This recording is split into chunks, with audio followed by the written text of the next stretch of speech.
Time for Joy News Desk. My name is Benjamin Akapo. Good morning and welcome to the Bulletin. Now coming up, National Disaster Management Organization says the number of people affected by tidal waves that devastated the coastline of the Volta region could increase as its preliminary investigations reveal more than 200 homes were destroyed with close to 4,000 people displaced.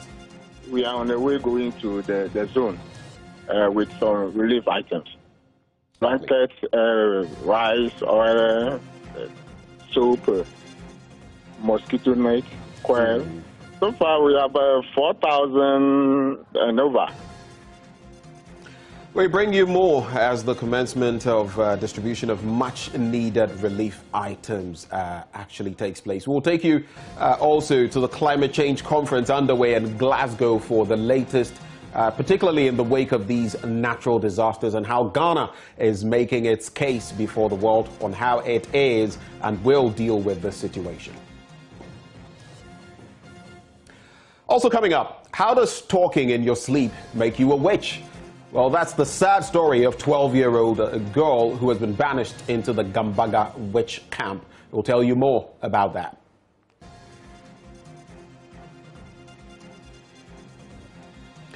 We have business, sports and more all coming up in this bulletin. Stay tuned and we'll be right back. Hello, my name is Nathaniel Atto. You can catch up with all the fun and inspiration on the Joy Sports link here on Joy 99.7 FM, together with all other shows over and over again. It's very simple. All you need to do is go to myjoyonline.com/podcast and relive all of those fun moments over and over again. Joy 99.7 FM, your radio for discerning listeners. Joy 99.7. Thank you for staying. Now, on to our first story. The National Disaster Management Organization says the number of people affected by a storm surge that devastated the coastline of the Volta region could increase as its preliminary investigations reveal more than 200 homes were destroyed with close to 4,000 people displaced. Deputy Director General of NADMO, Saji Amedonu, who led a delegation to begin the distribution of relief items, says NADMO personnel are still gathering data to reveal the level of devastation. We'll be hearing from Mr. Saji shortly, but first, let's take you to Vemu, where my colleague Maxwell Agboba joins us live with some updates. Maxwell, good to connect with you. Now, what's the situation at Fuveme currently?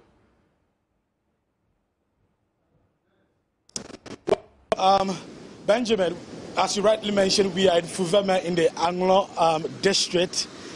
What we've seen here is beyond what we saw in the Ketu South district. But Fuveme is one of the coastal communities in the Anglo district facing, the threat of extinction. This community, about half of it is currently submerged. Part of it is under this ocean as I speak to you. And last weekend's tidal waves seem to have aggravated the situation here for residents. Now, what you see behind me is a tree that was actually uprooted by the strong tidal waves. And a lot of buildings, a lot of structures here are also affected. The people I've been speaking to, the residents I've been speaking to, tell me that Sunday's incident is one that they've never seen since they relocated to this place here at Fuveme.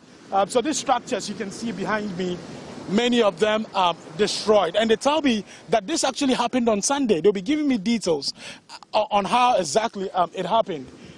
These children here, we are told, did not go to school today because their school building, their second school building, has collapsed. And as it stands now, they do not have any school infrastructure where they'll go to learn. I'll be speaking to them also shortly. But let's hear from the residents, the people who live here. Let's hear from them how this happened and how they are coping. So what's your name? My name is Knowledge Wisdom Deonu. Okay. Tell me, how did all of this happen? This happened by the tidal waves coming from the sea. This happened by the tidal waves coming from the sea. It has fallen down all these buildings. So the people in the houses, they don't have no place to sleep, and they don't have no place to go to. Because if this is happening, we don't go to work. Yeah. So we are no more going to work. We are fishermen in the community. So we depend on fishing for our daily bread. So these tidal waves, we are no more going to the fishing. So we don't get food to eat. We don't get no place to sleep. We are suffering. And we are appealing for the government of Ghana to come and help us, because we are all citizens of Ghana. Yeah. Therefore, we are pleading for the Minister for Western Housing to come and see the problem we are facing here as a Ghanaian, because we are all Ghanaian. We are suffering a lot. So we need their assistance to come and help us. Okay. We are suffering a lot. If night comes, we are not sleeping because of the tidal waves. If it swash down, it makes boom. So you will not sleep. We are suffering. A lot of people are suffering. We don't have any place to sleep. So if night comes, you just sit on your seat and be waiting till the day comes. So this is the problem we are facing now. Okay. This issue is very serious than any issue. So where we are in the buildings here, because I can see... Yeah, this is the building here. This is the building. This one has fallen down with the slate. Yeah, these are the pieces of the slate over there. Okay. It has fallen down by the tidal waves, and the person indeed, they don't have no place to sleep. He has nobody, he has no place to lie himself. Yeah. So we are suffering a lot in the village. And this disaster is happening for a long time. Firstly, it happens in 2016. 2016, there is a school over there, and the school has relocated and rebuilt over there. And now the school too has fallen down. 3 unit classroom block has been fallen down by tidal waves or coming from the sea. That is the flood. So it fall down the 3 classroom block. The children in the community, the Puvama community, are no more going to school because of the tidal waves. So we are suffering. So these are the pieces of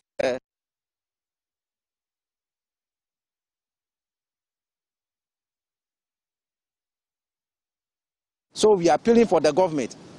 This thing was happening when I was a child in 1998. Tidal waves coming from the is destroying the people of Puvama. Okay, so this is what is happening here. So these are books. Yes, these are the books. These are books for your children, and it has been destroyed.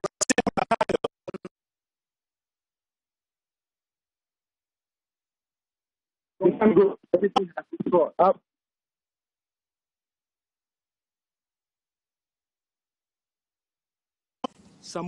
We shall go back to Maxwell Agbagba, but right now let's take you back to NADMO, which began the distribution of relief items to victims last night. Maxwell Agbagba has more in this report.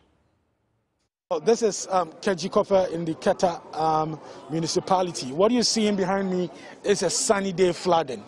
This flooding was not caused by the rain, and after 48 hours, after high tides pounded communities along the coastline of the Volta region, some of these flooded areas have not dried up. And what we can see right now are personnel of the National Disaster Management Organization moving to some of these affected people to distribute relief items. We have the Deputy Director General of the National Disaster Management Organization leading the delegation to visit these communities to distribute relief items. We have some soap, we have rice, we have some bowls, we have mosquito coil in there, and we have some mattresses. So these are but a few of the items to bring some relief in the interim. The assessment is still going on, and other reliefs will also follow. Churches and other organizations will also come and support the victims. Government is doing its part through NADMO providing these reliefs. But we also call on other well-meaning Ghanaians who also want to help the people here to come and also support. I have this woman here with me. They live in the community center. I'm here at Keji Kofa, and this is where they've been living for days now. Let's interact with them. Come closer. What's your name? Grace. My junior brothers, the way they have been going to school, they have been walking through flood. That's not good. It affects us so much. Your house, tell us, what has become of your house right now? Oh, it is flooding. and we can't find place to sleep to. So, And we can't get place to pack our things. so where have you been sleeping? You've been sleeping in the community center now? Yes. And is that place comfortable? No, it's not comfortable. Mosquito is around, and we don't have bed to sleep. And six of them have been sleeping under one mosquito net, and it is not. We are not feeling comfortable with it. How long have you been living in the community center with your handsome baby? 3 days today.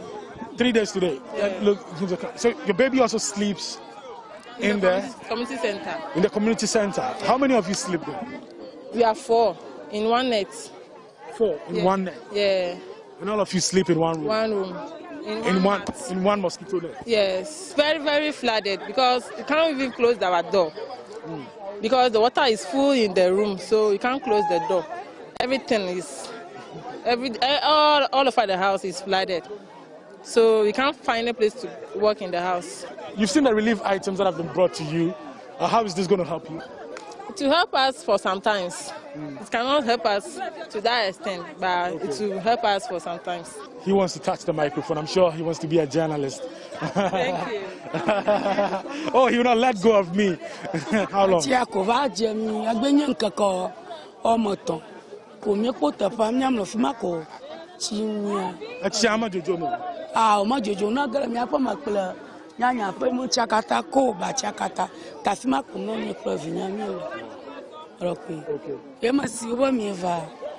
Well, she says she's also badly affected by the tidal flooding here, to the extent that she's unable to go to her room.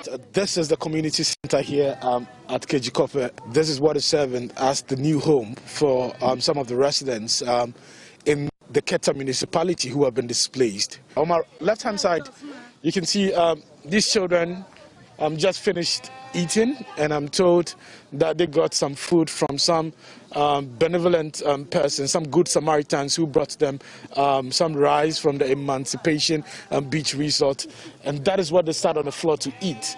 In fact, where they are sitting is not too far from the flooded area. Many of the people here, women especially, had to prepare dinner here. This is where they prepared supper. And you can see the coal pots there in the background. You can see the cooking utensils also. Some of them are finished eating, and this one is actually preparing jollof. Yes, and that is what they'll be eating this evening. When they're done, this is their new home. I have with me here the assembly member for the Kejikope electoral area.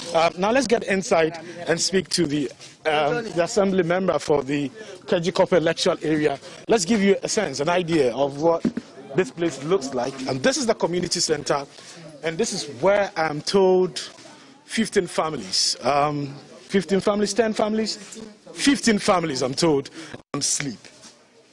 Not really completed, but this is where they're sleeping, and this is the water they've been using. You can see the water in the basin. So the women and children sleep here in this community center. And in fact, that is the only bulb here in this community center. In fact, let's take a look at what is also here. So women and children sleep here, and these are some of the relief items that they got earlier today. These are the relief items you got today? Yeah, these are some of the relief items we got today from NADMO. Yeah. Earlier, around this 5:30 dusk, we brought it. And we can also see the rice, and then the cooking oil also in there. These relief items were distributed to 3 districts affected by the high tides here. Now, the 3 districts, we're talking about the Ketu South municipality, we're talking about the Keta municipality, and then we are talking about the Anglon district. We spent most of the time at Salakope, but this afternoon we learned from the NADMO deputy director that Salakope is not the hardest hit, actually. He tells us that the Keta municipality is the hardest hit. Now, so this is a place where women and children also sleep. That room I showed you is another place to sleep, so you can see that mosquito nets. A woman I spoke to earlier at the distribution ground for the relief items told me that she had 7 children, and they sleep in these mosquito nets. They're waiting outside, and they'll be coming. So some people sleep on this hard bench, no mattress whatsoever. This is what they sleep on. Today they got a mattress from Nadmo. Hopefully, they'll have a soft bed to sleep on today. But these are all mosquito nets. Some of the women have 3 children and they sleep here with them. Most of the men actually do not sleep here in the community center. Okay, so this old man sleeps here. Okay, good evening. Oh, me got a for me. I carry me. Amy got a me fear. I make my uncle, some man like my uncle. You never had a camera, I fear. No, I fear no our family. If you are your former, watch la America. I never girl a call. Okay. Well, he says their homes are still flooded, and this place is a better alternative to their home, and so they feel better staying here than being in their homes because their homes are still flooded. So, what's happening here? What's here? What? Somebody and his husband, he's here. Wait, somebody and his husband sleep here? Let me see. So how many children sleep here? So a man and a wife. A woman and one of their grandchild. One of their grandchild, yeah. And they sleep in this small room. Yes. And I'm sure you gave them this room because I mean it's a man and a wife. Well done. You need to give them some little comfort. Yeah, little comfort and some kind of privacy. Okay. So there's another one here. Husband and wife. Husband and wife. And wife and children, and there are about 4 children. And about how many children? 4 children. So there are about 6 in here. Okay, so let's have a look. And this where they are sleeping. And this is where they sleep. And this is where they are cooking. Okay. This is where they cook. Where do they cook? I don't want to step on the bed. Oh, no, don't worry. So this is where they cook? Okay, so there's still some cooking going on here. Hi. I spoke to you earlier when we were distributing the relief items. You cooking for your mother? Yes. Okay. Tell me, what's the situation here like? Mosquito is around, but the place is not comfortable for us. The place is not comfortable? Yes. I've been in there for like 5 minutes and I'm sweating. You can see beads of sweat all over my forehead. It's so hot in there. How do you manage to sleep? Oh, just like that. We use mosquito net to sleep and use the net and the bed, that's all. And where do you bath? In the house. In the house? Okay, you go home to go and bath? In the water? Okay. Yeah. Well, so Ernest, that is the situation here. But before I hand over to you, Ernest, let me find out from the assembly member. You've seen the conditions here. Yeah. Clearly not the best for the residents, but many of them say they are enjoying it because this is better than their homes, which is, currently flooded. What do you make of this place, this community center? I appreciate the former MP, Honorable Richard Kwashiga, for giving us this facility in the first place, because it is the only safe haven we have now. Had it not been that we have this building of this facility here, it means our people wouldn't have a place to sleep. Then maybe they have to sleep on top of my roof. Anyway, they are not in the best of the conditions. But we are grateful for the relief items brought in today by NADMO, through the efforts of myself, the MP, and the MC, and all other stakeholders involved. So at least for now, they have, especially the people living in the community center, they have been given some rice, oil. So we've seen all of that. But finally, tell us about the extent of devastation caused to KG Copper. Tell us, what is the extent of damage caused? Let me say, upon my check, according to my book, the research we made right now, we are having about 101. Just for now, we have about 101 houses we've captured, not households, just the houses. And then checking the household, we are getting, since the fishing community, about 7 to 5. The least we got was like 5, except the person is single. Before you know that he's living alone. Yeah. But homes are flooded. Okay. They can't sleep in there. I'm even surprised some are saying they are bathing in the water there. Again, people's businesses. Yeah. Some of them have piggery. Yeah. About 50 pigs. Yeah. They can't find some of them. Some of the pigs have been washed away. Washed away. Okay. Duck, poultry of duck, and then fowl have been all displaced. Some have drowned in the water. Yeah. Some people have vegetable farms along the belt of the coast. Yeah. Also washed away. Yeah. So a lot of people are stranded. Yeah. So finally, do you think the relief items that he got today enough for them? No. Hopefully inadequate, but half a loaf is said to be better than none. So we appreciate the little we have, but we pray benevolent individuals, stakeholders who should come to our aid. Okay. And we need more food, especially in shelter where we can get tents. If you can get some tents, because we have a reclaimed land, you can relocate some of them to the reclaimed land temporarily till the water goes back. Then maybe they can come, because their ovens, their fish smoking ovens are all drowned. So they can't smoke fish, they can't do anything. So they can't do anything. Source of livelihood gone. It's gone. They can't do anything business. Today they cast the net, they have to go and pick the net back, because dragging it, the sea was washing it away. So since their energy is not enough to pull it, they have to pick it out and land it back. Yeah. Okay. Thank you very much. Well, Ernest, so heartbreaking things we've seen here at the KG Copper Community Center, but at least there's still some silver lining in the thick cloud that we're seeing here. People are still able to smile, because at Salakope in the Ketu South municipality, there were no smiles. It was all tears, since morning when we were there. But the people here, although conditions not the best, they seem to be a bit okay. And that was a report from my colleague, Maxwell Agba. We'll return to him shortly as the National Disaster Management Organization actually embarks on this initiative. Maxwell, if you can hear me now, what is the latest from Fuveme? I can see nowhere to actually describe it. So what is in the background is a school here at them.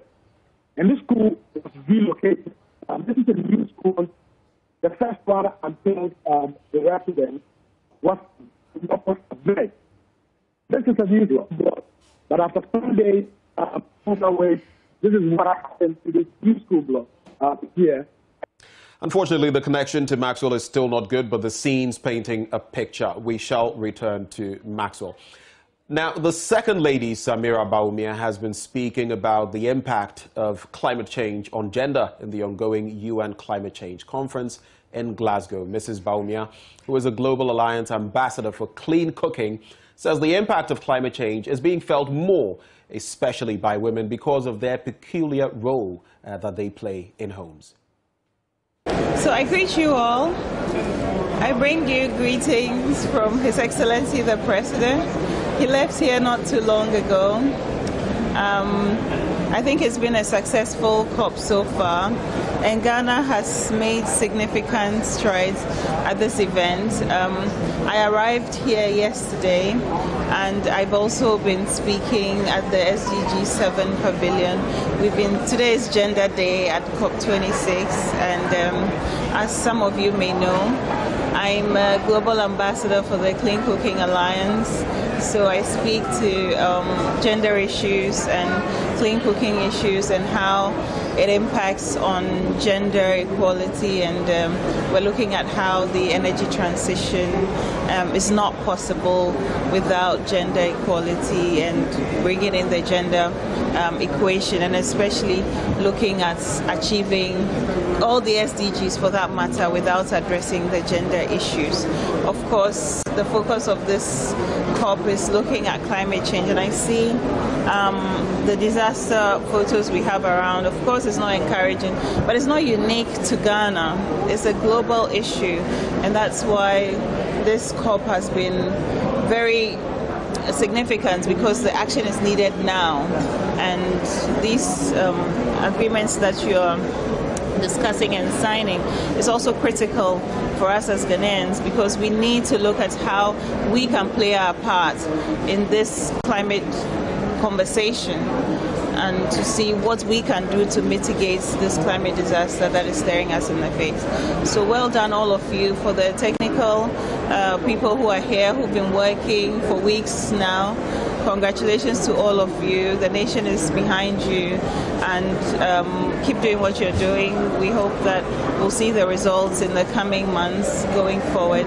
And when you come home, we'll follow up on the agreements that you've signed, and do make sure that you follow through, and it won't be just on paper, and we'll see the results in actual on the ground. And we're here also to support you. I'm told tomorrow is Ghana Day as well. I'm back here for another event, so I'll pass by the pavilion and lend my support to you. So thank you so much for the good work you're doing, and I'm happy to see all of you. Mesdames, Wasi. Now go there. Salam alaikum. Second Lady Samira Bawumia there. Let's cross over now to my colleague Seth Kwame Boateng, who is live at that conference in Glasgow. Seth, good to have you. I'm sure the Keta tidal waves have come to the attention of the First Lady and many others at that conference. What have they been saying about it? So the Second Lady you mean? So this was an issue, especially yesterday, and I remember speaking to the NADMO boss from here, who told us that they had dispatched some items to the people in Keta. I believe following the report Matsu Ababa filed, it's clear that the NADMO people on ground and have given the things, the relief items to them. I also engaged the Minister for Environment later in the day, who spoke extensively about what is happening in Keta, and he's not surprised. And he's saying that if we are not careful, this will continue. And it's a clear sign of climate change, how the temperatures are rising and how we seem not to be doing the right thing to protect the environment. So it's an issue that came up here yesterday, but all they are saying is that it's climate change. So it's up to us to intensify education, let Ghanaians appreciate what it is, so that the mitigation measures we can put in place to fix this, we can. But as we prepare to end the ceremony, the conference in the coming days, in the next 2 days, I have with me here Dr. Nchi Buosia Kwamwa. He's one of our lead negotiators, and I'm trying to understand how far we've gone so far, what we are getting so far, and how the has been over here. We have just a few days to go. How is Ghana doing, and the negotiations, how are they going? Thank you so much, Seth, for this opportunity. I think so far, so good. The aspects that looks at visibility for Ghana, that has been very superb. You are a witness to that, so that one I don't need to say much about it. For the negotiations, I think things are wrapping up. We're coming into the high-level issues because last week was basically to do the technical details of the work. Now the work is in the hands of the ministers, so that they resolve those issues that have, we call them contentious issues, so that we can come to an agreement that is acceptable to all parties. So far, let me highlight on some of the contentious issues that are still on the table. Climate financing is still on the table. And before you continue, yesterday in that ministerial meeting, the Clean Air Coalition, the former Secretary of State, US, was there, and he made a case for Africa, saying that it is time the developed nations honored the pledge they made, because if they are, and he said those countries were emitting about 80%, and Africa was doing less. So if that is the case, why are they not providing the resources that we need to fight this in Africa? How do you feel about this, coming from John Kerry?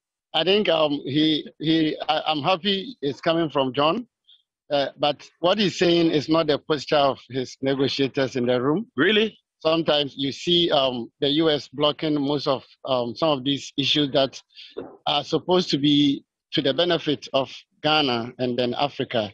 And so, yes, it's a very good statement that I support.